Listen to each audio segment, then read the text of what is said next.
and this is the second part of Mahatma Gandhi and the nationalist movement. This is a continuation of what we covered yesterday, and part 2 में हम major chunk इस chapter का cover कर लेंगे, and the third video would largely be the concluding part और हम sum up कर देंगे, and we would also be discussing the important questions. उसके ऊपर I am planning कि मैं एक separate video डाल दूँ जो इस चैप्टर के लिए इंपॉर्टेंट क्वेश्चंस हैं जो लार्जली पूछे गए हैं अब तक based on your PYQs.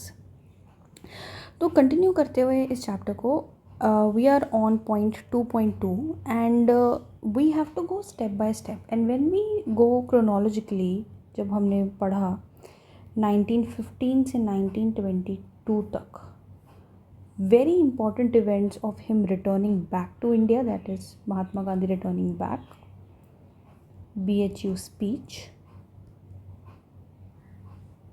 Champaran. Then you have two important campaigns in Gujarat,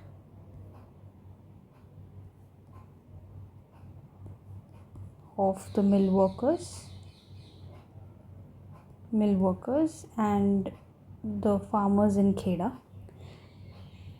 And post that we have the Rowlatt Act, protest, Jallianwala Bagh massacre, and the NCM. And NCM being called off because of the Chauri Chaura incident. But these incidents were shaping Gandhiji, were making him more popular amongst the peasants, the poor, the farmers, because all of these movements, ये जो भी हम पढ़ रहे हैं, चंपारण हो गया, खेड़ा हो गया, मिल वर्कर्स हो गया, ये सारी चीज़ें किसको रिप्रेजेंट कर रहे हैं? वो किसान को, एक फार्मर को. That made him more popular, that made him more relatable to the peasants, to the public, that this individual is representing us. He has gone abroad, studied, practiced law, but when he came back, he's representing us, he's representing the poor. And अगर आप इसके second, is this come to page number 292, and that's where you will see in the first line itself, it is stated that Mahatma, they appreciated the fact that he dressed like them, lived like them, and spoke their language. Unlike other leaders, he did not stand apart from the common folk, but empathized and even identified with them. वो और leaders की तरह अलग तरीके से नहीं सजते थे या अपना ड्रेसअप कर लिया, पैसे आ गए, पढ़ लिख लिए, नौकरी मिल गई और अपनी लाइफ में बिजी हैं और कह रहे हैं जी हाँ हम तो नेशनलिस्ट हैं, हम देशभक्त हैं. नहीं, Mahatma Gandhi was not doing that. वो उन्हीं लोगों की तरह ड्रेसअप कर रहे थे जैसे एक आम किसान, एक आम मज़दूर, एक आम भारतीय उस समय गांव देहात में ड्रेसअप करता था, रहता था. उन्हीं की भाषा बोलते थे, उन्हीं की समस्या को वो वॉइस करते थे एट वेरी बिग प्लेटफॉर्म्स. ये चीज़ रिलेटेबल थी for the people, that if we are covering the 90% of the country. Yesterday also I was showing you this, that if this part of the country is only, which is where you have educated people, where you have literate people, where you have people who can access or afford, but definitely not this part of the country. ये बहुत बड़ा part है जो agriculturist हैं, pageants हैं, farmers हैं. इनको कौन रिप्रेजेंट करेगा? Gandhi ji was one such leader जिन्होंने unanimously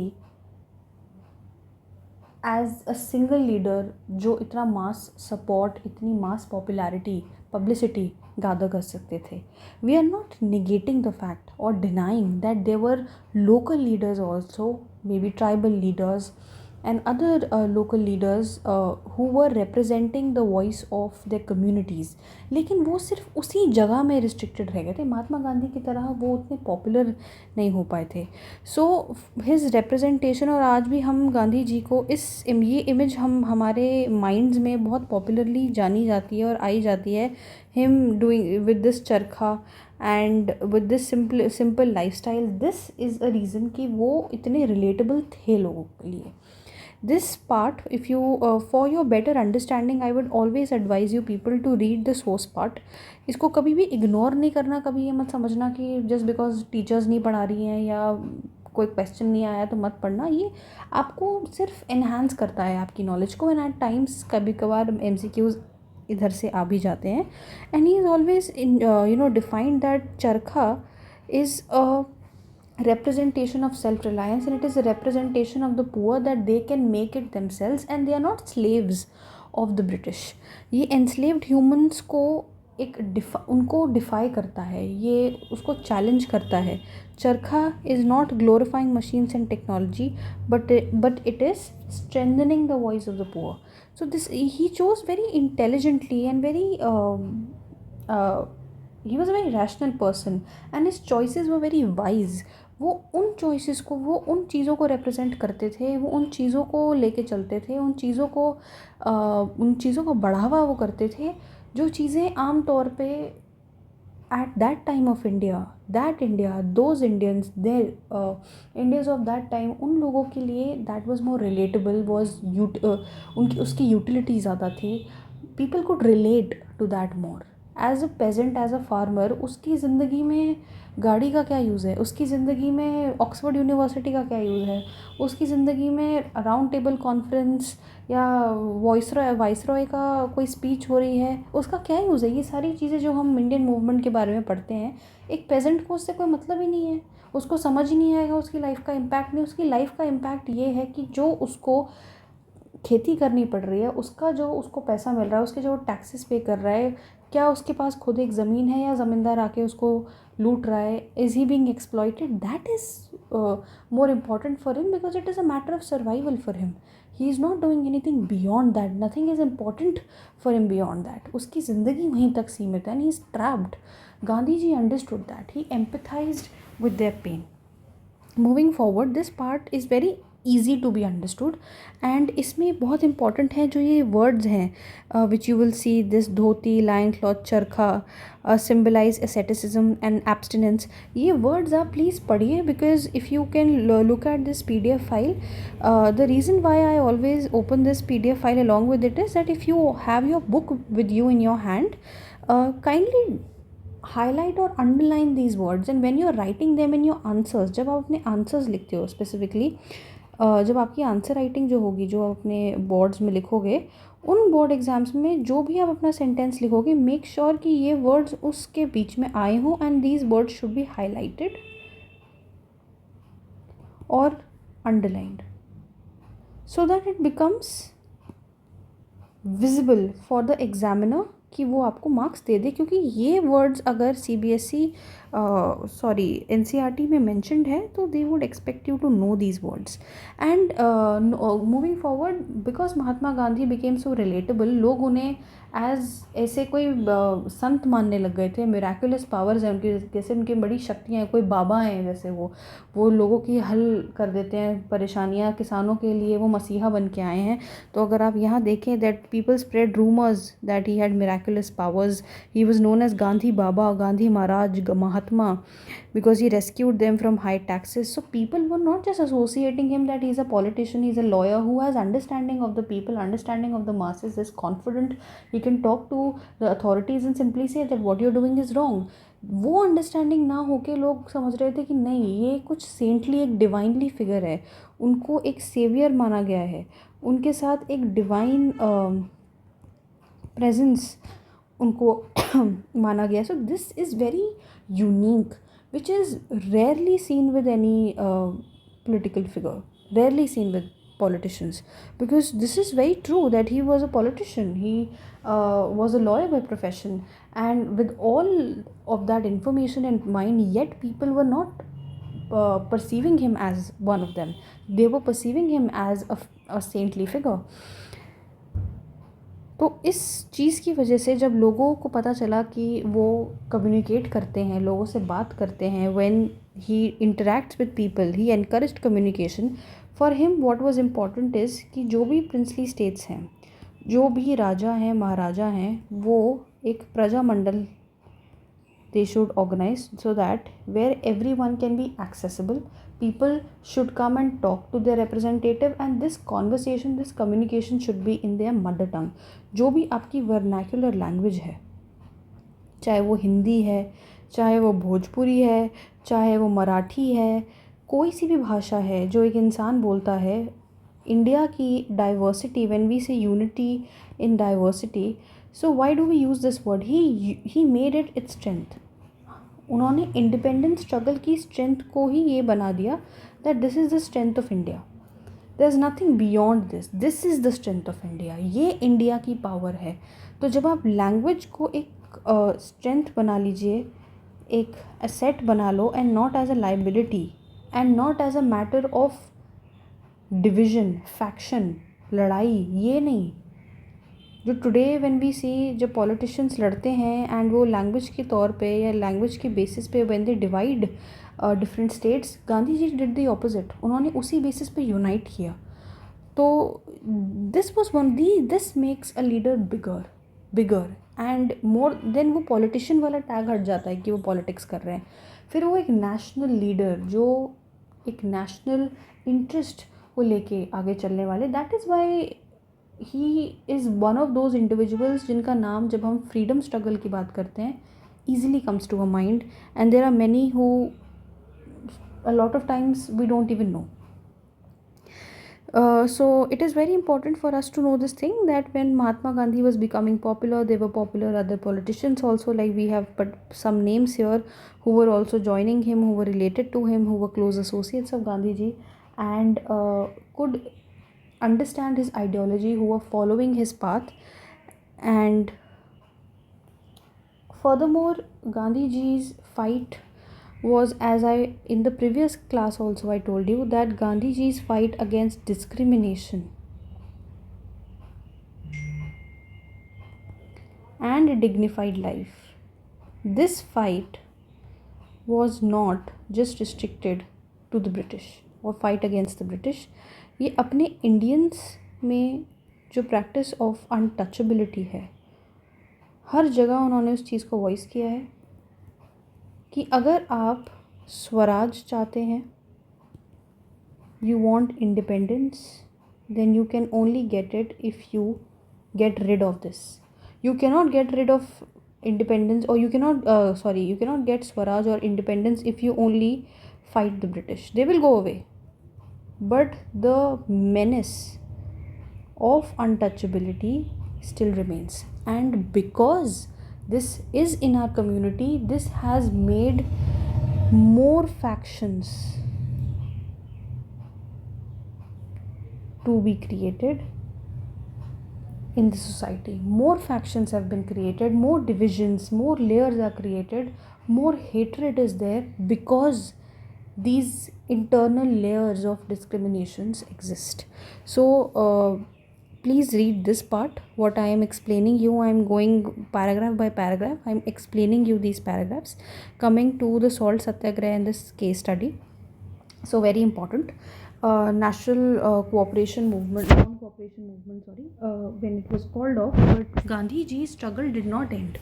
Gandhi ji's movement did not end. He was continuing it at various places, at various platforms, and the movement to boycott the use of the British products, of the Western products, was constant. That remained constant, that you have to give it up. And when the Simon Commission came into India, who was entasked by the British government, by the British, from England, that is the Simon Commission. हम बहुत commonly सुनते हैं Simon go back.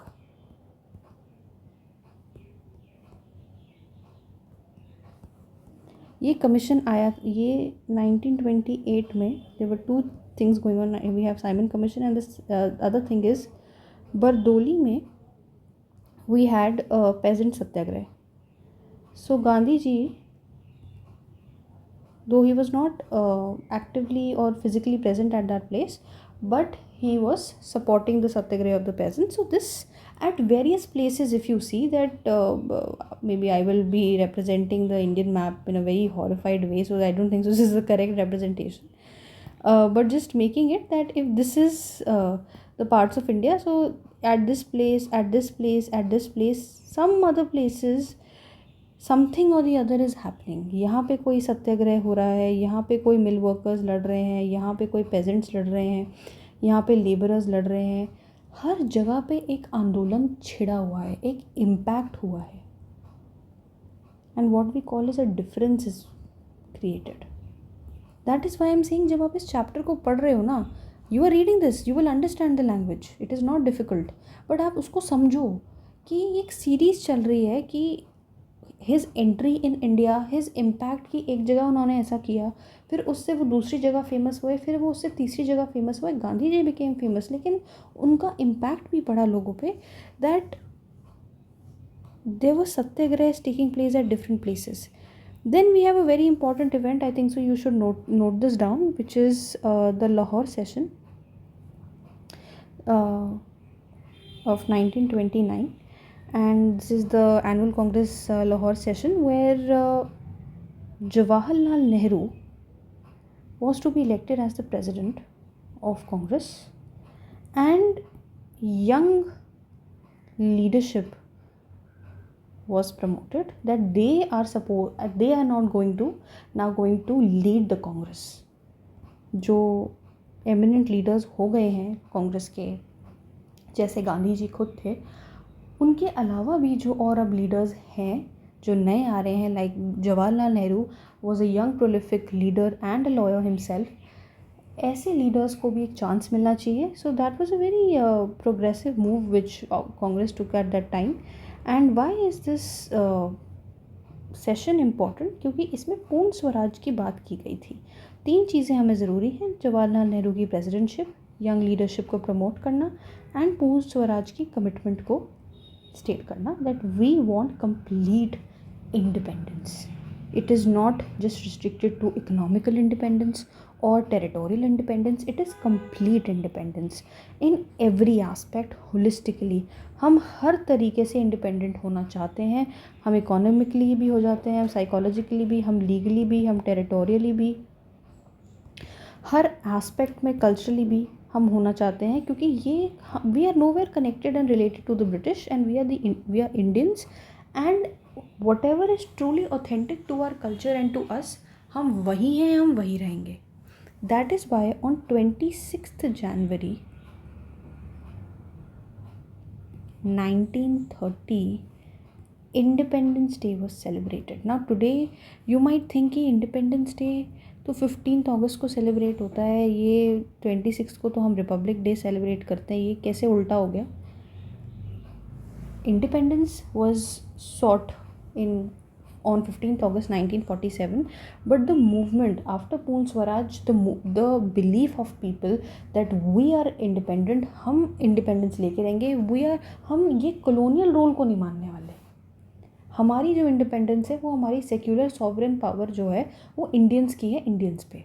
British हमें नहीं बताएंगे हमें क्या करना है. तो this is very important on a very important day, कि गांधी जी ने भी उस दिन ऑर्डर ये किया था, if you read this paragraph, कि हर जगह पे ड्रम्स सेलिब्रेशन ये होने चाहिए, जिससे क्या है कि एक ही टाइम पे पूरे कंट्री में uniformly on the very day and identical minute पे, एक ही टाइम पे, लेट्स से 10 बजे ही हर जगह पे फ्लैग होइस्टिंग होगी, ड्रम्स बजाए जाएंगे, सेलिब्रेशन होगा, डांस, म्यूज़िक, एंथम्स प्ले किए जाएंगे, that we are together and we are going to be independent, we are independent. This is representing the power of unity, and they are defying the colonial governance.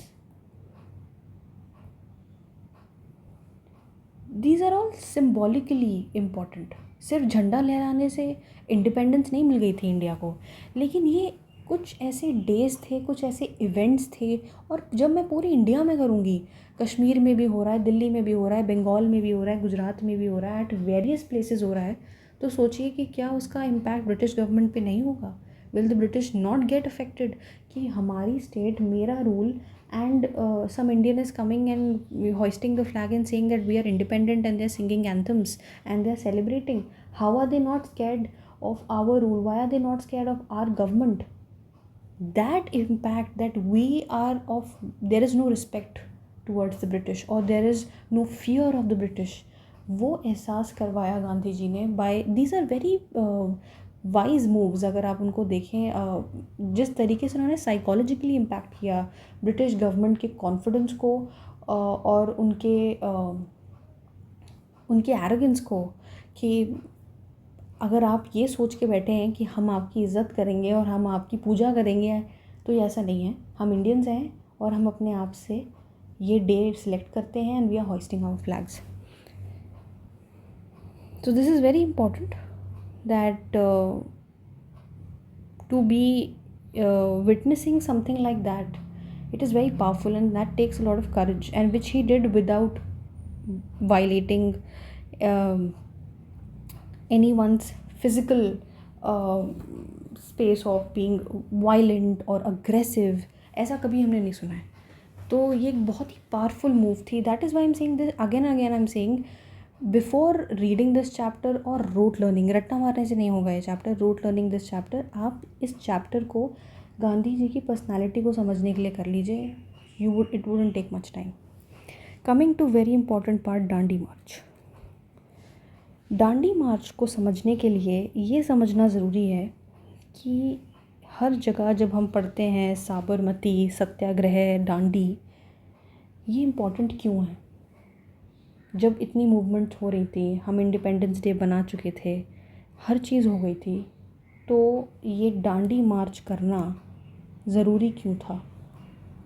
Because even if we don't know the details of it, we know that it is a salt march. Why it was important that the British आए कैसे थे? East India company,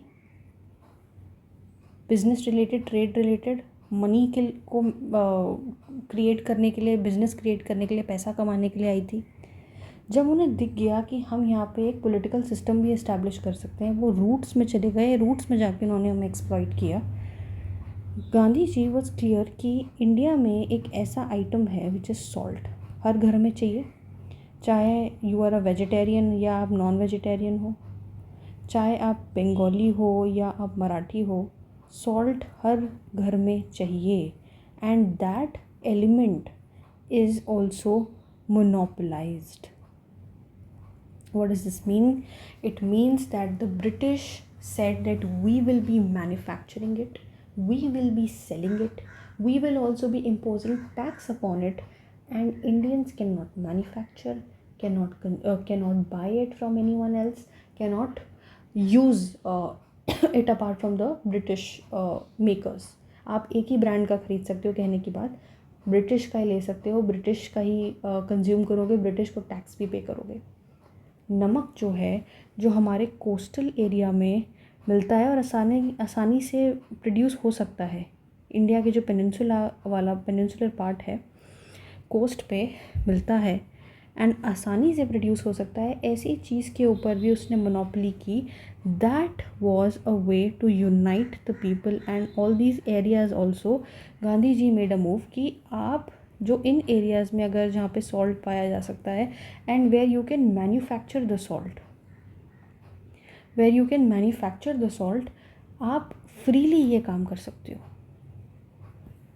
don't consume British products, don't pay taxes. He said that this is very trivial, बहुत ही छोटी हरकत है किसी government को ये करने की कि वो सॉल्ट के ऊपर भी टैक्स लगाएगी, वो सॉल्ट के ऊपर भी इस तरीके की मोनोपोली क्रिएट करेगी जिससे इंडियंस कुछ कर ही नहीं पाएंगे. अगर सॉल्ट तक पे भी टैक्सेस हैं, अगर हम नमक उस जगह इनका खा रहे हैं, हम नमक भी अपना नहीं खा सकते, हम नमक भी अपना नहीं बना सकते, तो हमारे पास आज़ादी क्या है? हम झंडा लहरा देंगे, उससे क्या होगा?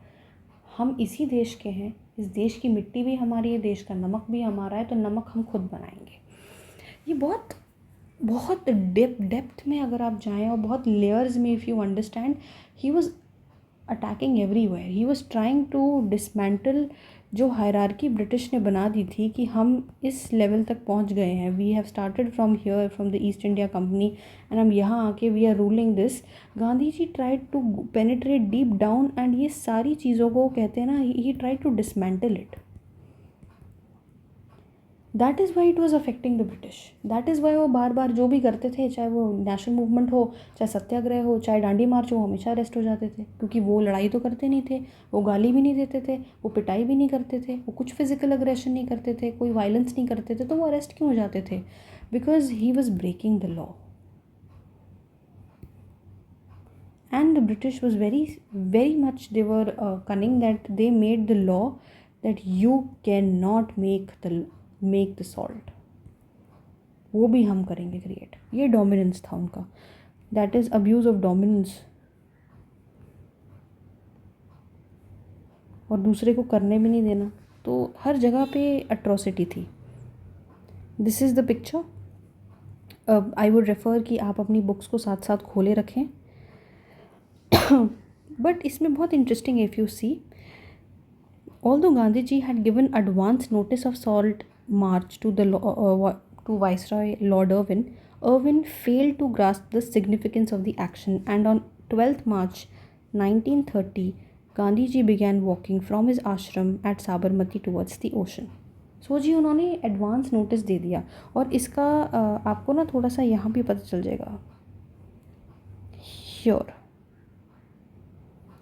source 4, where he says, tomorrow we shall break the salt law. That is where Gandhiji is talking at Dandi, and he's telling that how he will break it.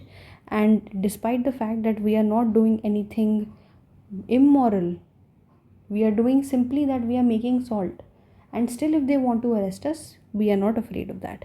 And he even informed. तो आप देखिए उनका process जो था, to that I am going to protest, मैं सत्याग्रह पे जा रहा हूँ, I am going to conduct a salt march, he notified. उन्होंने इन्फॉर्म किया कि मैं वॉइसरॉय, मैं निकल रहा हूँ और मैं ओशन तक जाऊँगा. This process I will follow. The viceroy did not पे हीट टू दिस. उन्होंने ज़्यादा ध्यान नहीं दिया कि नमक बनाने से क्या हो जाएगा. उनको नहीं लगा था इतनी संख्या में लोग आएंगे. उन्होंने अंडर एस्टिमेट किया था that what Gandhi ji's movement and what impact would it create in the lives and the minds of the Indians specifically. Non-cooperation, apart from the officially sanctioned national campaign, there were various other streams of protests. If you see this part, we are talking about what as I told you, हर अलग अलग parts में of the country protest हो रहे थे, सत्याग्रह movement हो रही थी, defiance था. वर्कर्स काम पे नहीं जा रहे, बच्चे स्कूल नहीं जा रहे, लॉयर्स कोर्ट में नहीं जा रहे, ब्रिटिश गवर्नमेंट के अंडर जो काम कर रहे हैं. ऐसा नहीं कि there was 100% abstinence. No no no. Majorly काफ़ी पार्ट्स में जो चीज़ें अवॉइड की जा सकती थी लोग कर रहे थे. The ones who could dare to do that, they were doing that, and that happened because of Gandhiji. And 60,000 people, 60,000, that is a big number, were arrested for salt march. So this is the, if you can see this actually shows the power that they are just walking from one place to this place, and इस के बीच में इतने लोगों की lives affect हो जाती हैं, इतने लोग जॉब छोड़ देते हैं, एजुकेशन से रिलेटेड नहीं होते हैं, कोर्ट्स नहीं जा रहे हैं, they are boycotting the stuff.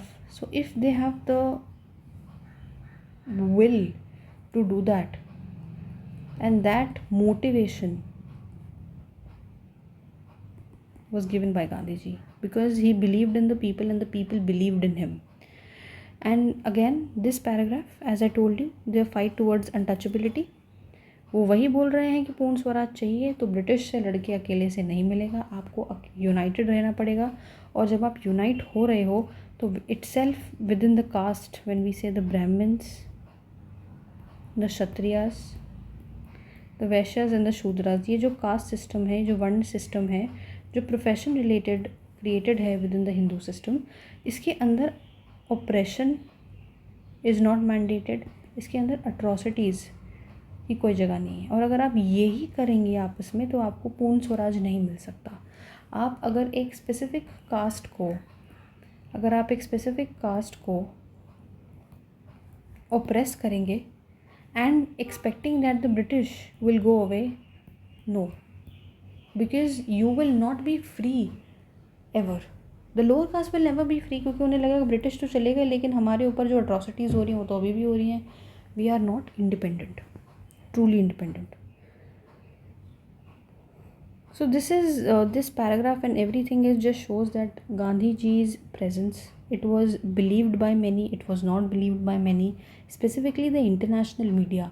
उन लोगों को कुछ चीज़ें ऐसी लगी कि यार ऐसा एक इतने उम्र का आदमी वो सिर्फ सॉल्ट बना रहा है and he is gathering lakhs of people with him. How will he make a difference? But he did make a difference in the lives of many. And that is why this movement became very powerful. If you come to this paragraph 3.2 का first paragraph आप देखेंगे तो आपको दिखेगा कि इस British salt march के reasons क्या थे to become big. Dandi march को बड़ा बनाने वाले क्या रीजंस थे, and these are some 3 reasons we talk about. women,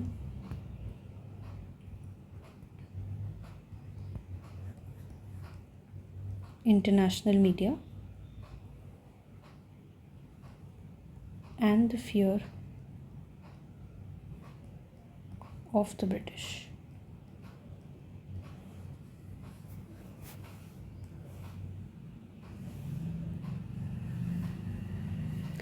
Now this women, we are talking about the women participation. इसमें काफ़ी था.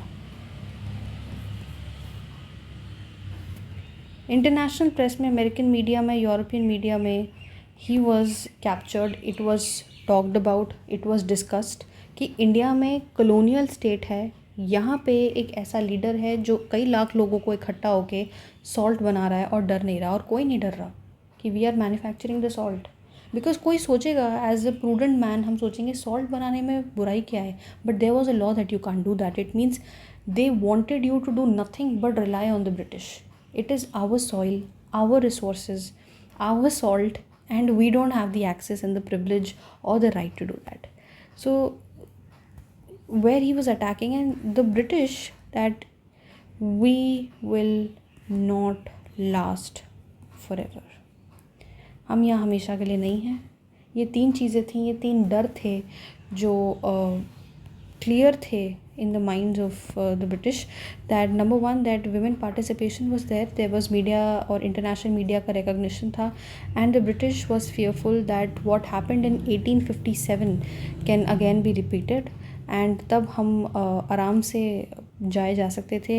However, unfortunately things did not work out that well, and when this Dandi March 31, this range, again this is showing that Indians are not going to let our power stay for that longer. Then we have the round table conferences. 2 important चीज़ें हैं इसमें कि जो first round table conference हुई थी London में, वो उसमें कोई रिप्रेजेंटेशन नहीं था, कोई इंडियन रिप्रेजेंटेशन नहीं था, कोई इंडियन ने जाके इंडिया की बात नहीं की थी. तो हम कैसे मान लें जब मैं कोई इंडियन ही नहीं है वहाँ पे जो इंडिया की बात कर रहा हो, तो आप हमारी प्रॉब्लम्स को वॉइस कैसे करोगे, आप हमारी इंडिपेंडेंस मूवमेंट के बारे में क्या बताओगे. कोई इंडियन का होना ज़रूरी है. बट द सेकंड मूवमेंट जो हुई थी उसके अंदर गांधी जी गए थे, और गांधी जी ने वहाँ पे कांग्रेस को रिप्रेजेंट किया था. इन 2 जगह, इन 2 के बीच में, फर्स्ट और सेकंड के बीच में हुआ था the Gandhi Irwin pact, where he was communicating with Irwin about the civil disobedience. This part civil disobedience would be called off, prisoners release हो जाएंगे, salt manufacture होगा. लेकिन इसके अंदर एक ऐसी कमिटमेंट जो हम ले नहीं पाए वॉइस रॉय से कि क्या हमें पॉलिटिकल इंडिपेंडेंस मिलेगी, will you go away from this place. Though there are critics to say that, but there are many people who say that if such conclusions and such settlement and resolutions could be achieved with the British, that could only be achieved because Mahatma Gandhi had ways and techniques to do that. But a lot of people criticized. They said no, हम इन चीज़ों से खुश नहीं होंगे, हम इन चीज़ों से खुश नहीं होंगे कि हम सॉल्ट मैन्युफैक्चर कर सकते हैं. हम खुश इस बात से होंगे अगर गांधी जी जाके वहाँ ये बोलें कि आप हमारे देश से चले जाइए. सो 32 के अंदर 31 के अंदर जब सेकंड राउंड टेबल कॉन्फ्रेंस होता है and when Gandhi ji goes and represents Congress there, ये चीज़ में भी हमें मिलता है एक बहुत बड़ा बैकलैश। क्यों मिलता है हमें बैकलैश? 3 रीजंस हैं उसके। नंबर 1, गांधी जी ने रिप्रेजेंट किया कांग्रेस, ठीक है, बट इसको भी अपोज करने के लिए थी हमारी 3 parties. Number 1 the Muslim League, number 2 the princely states, and number 3 BR Ambedkar. Why so? Muslim League का कहना था कि एज मुस्लिम्स, अगर आपने देखा हो जो पहले खिलाफत मूवमेंट भी हो रही थी, खैर वो अलग है, बट मुस्लिम लीग जब बन रही थी तो they wanted a separate Muslim state, a separate Muslim electorate, a separate Muslim country, जहाँ पे सिर्फ मुस्लिम्स रह सकें। हम हिंदूज़ के साथ नहीं रहेंगे, हम किसी और धर्म वालों के साथ नहीं रहेंगे, हमारे अपने लोग होंगे, हमारे साथ डिस्क्रिमिनेशन होता है, हमारे साथ नाइंसाफ़ी होती है, और हमारी रिप्रेजेंटेशन एक मुस्लिम लीडर ही कर सकता है, जो मुस्लिम लीग के उस समय लीडर जिन्ना थे वही कर सकते हैं। और कांग्रेस को हम रिप्रेजेंट नहीं करते, कांग्रेस हमें रिप्रेजेंट नहीं करती है, we are not a part of Congress, so this is not a fair representation, that what Gandhi ji represented was not us, it was not our people. Princely states यानी कि जो राजा महाराजा थे वो कह रहे थे ये जो हमारे राजाओं की जगह है, या जूनागढ़ का कोई राजा था, हैदराबाद के निज़ाम थे, कई प्रिंसली स्टेट्स थी, वो तो ये कहेंगे कि भाई हैदराबाद का निज़ाम मैं हूँ। मैं जस्ट एक एग्जांपल आपके सामने रख रही हूँ कि हैदराबाद का निज़ाम मैं हूँ और गांधी जी वहाँ पे इंडिया रिप्रेजेंट करने गए हैं, बट निज़ाम तो मैं हूँ, यहाँ का रिप्रेजेंटेटिव तो मैं हूँ, तो मुझे वहाँ जाके बताना चाहिए था। He is just representing Congress, but Congress is not the whole of India. And the third is B.R. Ambedkar, who said that Congress is not the whole of India because Congress does not represent the lower caste.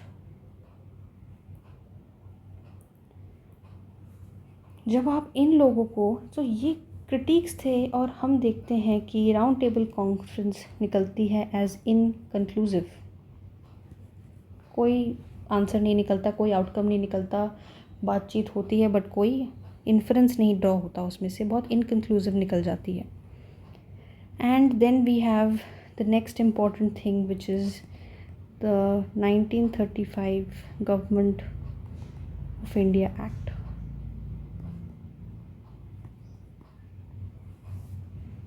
This act, we see, brings a change that there can be a form of representative government. हम ऐसे provinces बनाएंगे, उन provinces में होंगे elections, और उन elections में कांग्रेस के अगर लीडर खड़े होना चाहते हैं तो वो खड़े हो सकते हैं और वो अपने लोगों को रिप्रेजेंट कर सकते हैं। And out of 11 we had 8 provinces where the Congress people were elected, and we had a Congress Prime Minister working under the British governor. This is an important information. इसको आप याद कर सकते हैं, बिकॉज ये एक बहुत ज़्यादा समझने वाली इंफॉर्मेशन नहीं है। It is basic to understand that in this year we had this act, एक ऐसा लॉ आया और you could vote for the people, and then you had 8 out of 11 provinces where you had Congress Prime Minister. Now you have September 1939, Second World War के लिए, जब British government was persuading Gandhi ji. अब British government ने बोला आप हमें support कीजिए, हम हिटलर के ख़िलाफ़ लड़ रहे हैं। ब्रिटिश ने बोला आप हमें सपोर्ट कीजिए। गांधी जी ने बोला मैं तो नहीं करूँगा सपोर्ट, और मैं तभी करूँगा जब आप मुझे इंडिपेंडेंस दे दोगे, आप हमारे लोगों को छोड़ दोगे। तो ब्रिटिश ने मारा, नहीं छोड़ सकते, हम आपको ऐसी कोई भी एश्योरेंस नहीं दे सकते कि हम चले जाएंगे और आप हमें सपोर्ट कीजिए। तो इससे जो मिनिस्ट्रीज, जो भी अभी इलेक्शन हुए थे जिससे हमारे कांग्रेस के लीडर्स पावर में आए थे, they resigned. So this is an important paragraph. I would want कि you guys should read it, because there is nothing to deeply understand about this part, that through 1940 to 41 इन्होंने कई satyagraha organise किए, it is just to understand the chronology. आप इसको line by line अगर आप बहुत detail में समझना चाहते हैं तो आप ईयरली कोई ऐसे इवेंट्स लिख के, this will be easier for you कि इसमें ये हुआ, इसमें ये हुआ, 1941 में ऐसे हुआ, like that. If you can remember, if you want to remember you can, because इसमें मेजरली जो आपको पढ़ने की ज़रूरत है वो यही है कि जो अभी इससे पहले हमारा सेकेंड राउंड टेबल कॉन्फ्रेंस हुआ, उसके बाद गवर्नमेंट ऑफ इंडिया एक्ट आया, हमारी सोसाइटी, हमारे जो लोग हैं, हमारे पॉलिटिशियंस के रिस्पॉन्सेस क्या हैं, all of that is important. Not every minute detail is important if you can't remember, but आप उसको आपने समझ लिया है, what we have discussed, you have understood it, तो आप 2 बार पढ़िए, 3 बार पढ़िए, ये लाइन अगर आपको याद नहीं हो रही है तो हो जाएगी। But don't try to rote learn it. What I'm trying to say is, this is nothing very difficult to understand. Then we are coming to this part that 1940s, as I was telling, कि round table conference ने, मुस्लिम league ने issue create किया था कि मुस्लिम representation नहीं है, तो ये जो रिप्रेजेंट करके आए हैं गांधी जी, वो कंट्री को रिप्रेजेंट करके नहीं आए हैं, वो सिर्फ कांग्रेस को रिप्रेजेंट करके आए हैं। Similarly, in March 1940, Muslim League had passed a resolution. They passed a resolution. They were demanding a measure of autonomy for the Muslim majority areas for the subcontinent.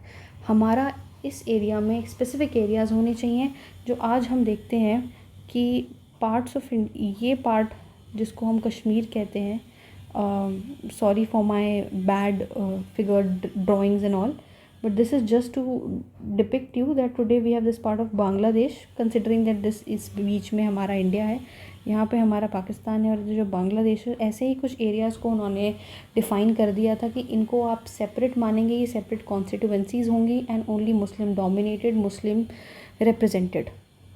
And Britain knew, the British knew, and they were working on the principle of divide and rule, and they knew कि हम सिर्फ अभी कांग्रेस से बात करके कोई resolution पे नहीं आ सकते हैं। We have to talk to 2 parties, which is one is the Muslim League and the other is the Congress, and here we have the British. ये 3 पार्टीज़ हैं एक्चुअली जो इस फ्रीडम स्ट्रगल के अंदर हैं, and it is not just 1 or 2, but this is 3 individuals. And because of the creation of this Muslim league काफ़ी complications बढ़ रही थी, क्योंकि जो कांग्रेस की डिमांड थी वो कर रही थी रिप्रेजेंट होल ऑफ इंडिया को, रिगार्डलेस आप किस रिलीजन से हो, किस प्लेस से हो, किस लैंग्वेज से हो, वो इंडिया को रिप्रेजेंट कर रहे थे। ये सिर्फ मुस्लिम्स को रिप्रेजेंट कर रहे थे। और अगर ऐसे करते करते हम और डिटेल्स में चले जाएँ तो ऐसे तो कई और ग्रुप्स आ जाएंगे, कोई 6 को करेगा, और करने वाले काफ़ी थे भी, but they were not as volatile और as aggressive as Muslim League हो गई थी एवेंचुअली, कि we want a partition, we want a separate state, and today you have Pakistan created on the basis of religion. So yes, eventually in 1942 you have the Cripps mission, Stanford Cripps आए थे। Stanford Cripps was sent by the British, sent by England, that you have to come, you have to arrive at a compromise or at a resolution with the Indians, और आप जाके गांधी जी से बात कीजिए। And Indians ने simply बोल दिया था कि इफ़ यू वांट कि आपके एग्जीक्यूटिव काउंसिल में, यानी कि वाइस रॉय की जो काउंसिल है, एक तरीके से कैबिनेट समझ लीजिए, कैबिनेट मिनिस्टर समझ लीजिए, कि आज जो हमारे प्रधानमंत्री हैं जैसे, तो इस तरफ हमारे सारे मिनिस्टर्स होते हैं जो अलग अलग स्टेट से आते हैं, अलग अलग मिनिस्ट्रीज़ को लीड करते हैं। ऐसी अगर एग्जीक्यूटिव काउंसिल जो होगी वाइस रॉय की, उसके अंदर कोई मिनिस्टर इंडियन नहीं होगा, तो हम कैसे मान लेंगे कि आप हमारे सपोर्ट में हो? अगर आप हमें कोई स्पेस नहीं दोगे, हमें कोई अपॉर्चुनिटी नहीं दोगे, आप हमें कोई पोजीशन नहीं दोगे, how will we understand and believe that we have a representation, and how will the people of India trust you? So they agreed that in their executive council they will make the first defense minister as an Indian. I want you guys to please refer और ढूंढ के लाओ, क्योंकि मेरे according the answer is Baldev Singh was the first person to be nominated as the defense minister under the executive council. But this can be your homework where you can look for it, so that आपको थोड़ी knowledge बढ़ जाए इससे regarding. But in my opinion it is Baldev Singh. If it is, my answer is wrong, I would want you to please comment and tell me whether this part is correct or not. So this is by far I have covered the chapter. In my opinion, अभी आप इतना पढ़ लो तो वो काफ़ी है, क्योंकि हमने इतने पोर्शन को काफ़ी डेप्थ में जाके काफ़ी डिटेल में किया है. So we have covered so many pages, so many such part. I just want you to just revise it.